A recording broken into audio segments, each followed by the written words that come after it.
मूर्ख चील। एक गांव में रामू नाम का एक लड़का था। उसे मुर्गियों के छोटे छोटे चूजे बहुत पसंद थे।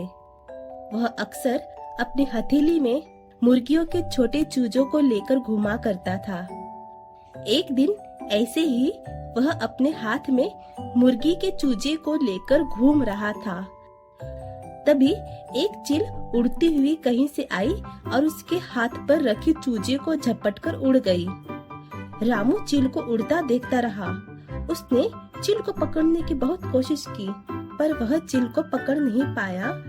वह उदास होकर अपने घर चला गया।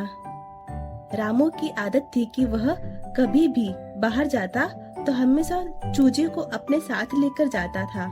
इसलिए फिर दूसरे दिन रामू जब घूमने निकला तो उसने फिर से दूसरे चूजे को अपने हथेली में रखकर घूमने लगा।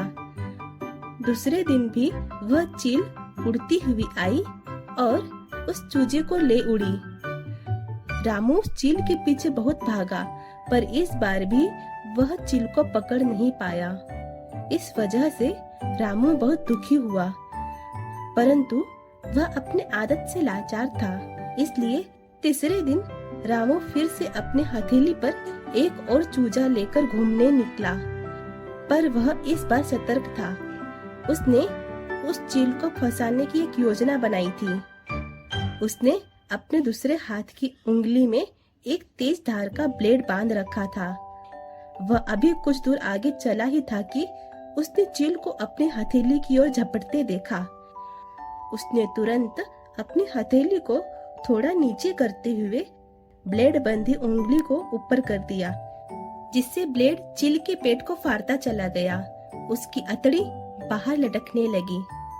अचानक उस चील ने उसे चूजे की अतड़ी समझकर जोर से खींचा, लेकिन पलक झपकते ही वह जमीन पर गिरकर तड़पने लगा। रामू ने उस दिन अपनी चालाकी से चूजे को बचा लिया, लेकिन चील अपनी मूर्खता से अपनी जान गंवा बैठी। सीख। इस कहानी से हमें यह सीख मिलती है कि अगर हम सोच समझकर कोई भी काम करते हैं तो हम पर चाहे कितनी ही बड़ी मुसीबत क्यों न आए, हम उससे बड़ी आसानी से बाहर निकल सकते हैं। नहीं तो बिना सोचे समझे काम करने से चील के जैसा परिणाम भुगतना पड़ सकता है। Thanks for watching. Kindly like, subscribe and share.